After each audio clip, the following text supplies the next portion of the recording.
Nine people injured in a Kowloon Bay accident after a driver attempted a U-turn.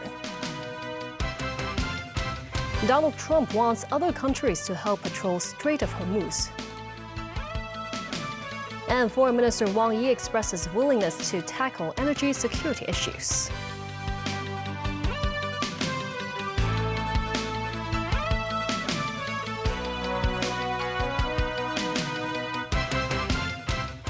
Good evening, and thank you for joining us. 9 people were injured after a car drove onto a pavement in Kowloon Bay on Monday. Police have arrested a 75-year-old male driver on suspicion of dangerous driving causing grievous bodily harm. Municipal reports. Provided by a witness of the accident, this video shows the private car stopped between Lam Hing Street and Wan Hoi Road. Several injured passers-by sat on the ground. Paramedics arrived at the scene and provided medical treatment. Some were placed on an ambulance stretcher. The 9 injured, consisting of 7 men and 2 women, were sent to United Christian Hospital and Queen Elizabeth Hospital. This man recalled hearing a loud bang before seeing the car mounting on the pavement. He said the driver looked dazed. The accident happened at around noon. Firefighters inspected the vehicle and inserted an EV emergency plug into the car to prevent it from moving unexpectedly. Trees and fences were destroyed. Speaking to the media, police said the 75-year-old driver hadn't consumed any alcohol or taken any drug beforehand. The force said preliminary investigation suggested that the man had mistakenly stepped on the gas pedal instead of the brake, causing the vehicle to lose control. The driver's 75-year-old wife, who was on the passenger seat and did not wear a seatbelt, was thrown out of the car. She was unconscious when being sent to the hospital. Moments 9, TVB News. As Hong Kong is drawing up its own 5-year development blueprint to align with the national 15th five-year plan, Chief Executive John Lee says Hong Kong should make good use of the country's industrial ecosystem and opportunities to turbocharge development of the city's emerging industries. Delivering his address at the Hong Kong Economic Summit, Chief Executive John Lee says major economies around the world are generally maintaining expansion momentum this year, but complex geopolitical situations continue to bring uncertainty, which clouds the global economic outlook. Amid these changes, the city leader says the city must seize new opportunities. 創新科技、人工智能、大數據。 Lee says the country has taken leading positions globally in innovation and technology, including artificial intelligence, big data, and infrastructure construction. And Hong Kong can leverage the country's industrial ecosystem and opportunities to turbocharge progress in its own emerging industries. As the city is formulating its own 5-year blueprint, which will adopt a broader strategic perspective to recognize Hong Kong's key opportunities, Lee says the SAR government will unite all sectors of society to proactively align with the country's 15th five-year plan. 雙循環格局中嘅超級聯繫人。 Cementing the city's roles as a superconnector and super value adder, domestically and internationally, John Lee says the city will deepen cooperation with cities in the Greater Bay Area and engagements with emerging markets, including those in the Global South. The Hong Kong-Shenzhen Western Railway, which connects Hengshui and Qianhai in Shenzhen, targets to begin operations in 2035. Media on the mainland also cited sources that the route may be extended to Hong Kong International Airport and Nansha in Guangzhou. Reportedly, Guangzhou is working to extend the route northward, passing through Shenzhen Airport to Nansha. It's set to possibly extend the route to Hong Kong International Airport to promote a super hub among airports in Guangzhou, Shenzhen, and Hong Kong. The Henan headquarters semiconductor company has invested $800 million to set up its manufacturing base at Yuen Long InnoPark.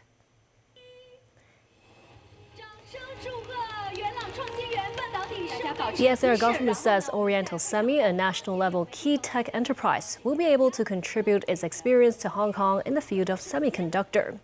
Among its total investment of $800 million, about $200 million has been funded by the government's new industrialization acceleration scheme. Oriental Semi says setting its production line in Yuen Long is a strategic choice. In September 2024, the SAR government established the Hong Kong Microelectronics Research and Development Institute, which develops third-generation semiconductor chip technology in its Yuen Long base, with its pilot line to be put into operation within this year. U.S. President Donald Trump said that he has demanded about 7 countries send warships to keep the Strait of Hormuz open. Meanwhile, Iranian Foreign Minister Abbas Araghchi told MS Now that the Strait of Hormuz is open to allies of Tehran. Daniel Rao has details. U.S. President Donald Trump said he has demanded about 7 countries send warships to keep the Strait of Hormuz open. However, his appeals have brought no commitments as oil prices soar during the Iran war. The U.S. president declined to name the countries heavily reliant on Middle East crude his administration is negotiating with to join a coalition to police the waterway, where about 1/5 of the world's traded oil normally flows. We are demanding that these countries come in and protect their own territory because it is their territory. It's a place from which they get their energy, and they should come and they should help us protect it. You could make the case that maybe we shouldn't even be there at all because we don't need it. We have a lot of oil. We're the #1 producer anywhere in the world times 2. In an earlier social media post, Trump said he hoped China, France, Japan, South Korea, the UK and others would participate. Japan does not currently plan to dispatch naval vessels to escort ships in the Middle East, the country's Prime Minister Sanae Takichi said on Monday. Australia will not send naval ships to assist in reopening the Strait of Hormuz, a government minister said on Monday. South Korea's presidential office said it will communicate closely with the US regarding this matter and make a decision after careful review. Downing Street said British Prime Minister Keir Starmer has discussed the need to reopen the strait to end disruption to global shipping with Trump. EU foreign ministers are meeting to discuss bolstering a small naval mission in the Middle East, but they're not expected to discuss expanding its role to include the choked-off strait, diplomats and officials say. Meanwhile, Iranian Foreign Minister Abbas Araghchi told MS Now the Strait of Hormuz is open to allies of Tehran. Foreign Minister Wang Yi headed to Vietnam for a 3-day official visit, which began on Sunday. That's to attend the first ministerial meeting of the China-Vietnam 3+3 strategic dialogue on diplomacy, defense and public security. Accompanied by Minister of Public Security Wang Xiaohong and Minister of National Defense Dong Jun, Foreign Minister Wang Yi reached the venue today for the first ministerial-level China-Vietnam 3+3 strategic dialogue in Hanoi, received by Vietnamese Minister of National Defense Phan Van Giang. Also in attendance were Vietnamese Foreign Minister Le Hoi Trung and Minister of Public Security Luong Tam Quang. Foreign Minister Wang Yi says the platform will aim to contribute to a fairer global governance system.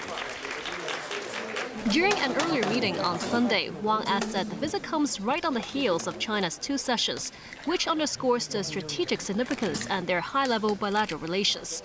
He says deeper exchanges should be engaged in the first ministerial meeting of the China-Vietnam 3+3 strategic dialogue on diplomacy, defense and public security, and the 17th meeting of the China-Vietnam Steering Committee for Bilateral Cooperation. Wang says the advantages of the socialist systems of China and Vietnam are becoming increasingly prominent amid the turmoil of geopolitical situations, which also highlights the strategic value of the China-Vietnam community. Wang said the 2 countries should deepen strategic mutual trust and respond to external uncertainties with the stability of their relations, so as to inject lasting impetus into improving the well-being of the 2 peoples. Vietnamese Foreign Minister Le Hoi Trung says, as friendly neighbors, Vietnam is always willing to support China's development and growth and its greater contributions to the socialist cause, as well as world peace and stability. Reuters reported that Wang Yi also mentioned in the meeting that China stands ready to jointly tackle energy security issues. China's Ministry of Foreign Affairs says today, as the situation in the Middle East is impacting global energy security, China is willing to strengthen coordination and cooperation with all countries, including Vietnam, over the energy situation. And still ahead, Iran and Israel continue to trade fire. The Pope calls for peace in the Middle East.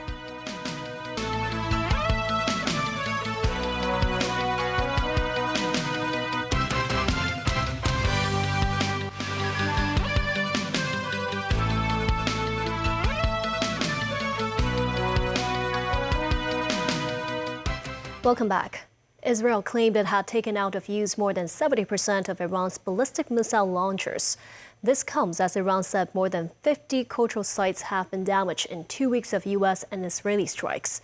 Elsewhere, U.S. President Donald Trump said he did not know if he wanted to make a deal with Iran to end the war. Daniel Rao tells us more. A police station in the area of Javadia and some surrounding buildings were damaged. More than 50 cultural sites in Iran were damaged in 2 weeks of US and Israeli strikes, according to the country's Cultural Heritage Ministry. The ministry said the 56 sites included museums and bazaars, historic government buildings and mosques. Among them are the ornate Qajar-era Golistan Palace in Tehran and the Shah Abbas Mosque and the 17th century Chehel Sutun Palace in Isfahan. Elsewhere, US President Donald Trump said he did not know if he wanted to make a deal with Iran to end the war. Speaking aboard Air Force One while flying back to Washington, D.C. from Florida, Trump outlined requirements for a potential deal. Well, you start off with there will be no nuclear weapons. That's where it starts. And then on top of that, there's plenty of things that we're going to get. Thank you very much. I don't know that I want to make a deal. Because you know what? First of all, nobody even knows who you're dealing with. Because most of their leadership has been killed. So I don't even know that we want to make a deal. TVB News. Dubai International Airport has gradually restarted operations after a drone struck a fuel tank and started a fire. Authorities said it was quickly contained and no injuries were reported. This as the Israel Defense Forces said it has begun limited and targeted ground operations against key Hezbollah strongholds in southern Lebanon. Meanwhile, the World Health Organization has condemned the killing of 14 health workers in Lebanon. Tracy Furness reports. A fireball explosion following an airstrike on a neighborhood in Beirut's southern suburbs. Black smoke seen rising from another building. Israeli military said early Monday it struck more Hezbollah infrastructure in Beirut, with no immediate reports of casualties. The Israeli army had issued evacuation orders for almost all of those neighborhoods in Beirut, as well as southern Lebanon, displacing over 800,000 people. The World Health Organization Director Tedros Adhanom Ghebreyesus, in a statement Saturday, condemned the killing of 14 health workers in southern Lebanon.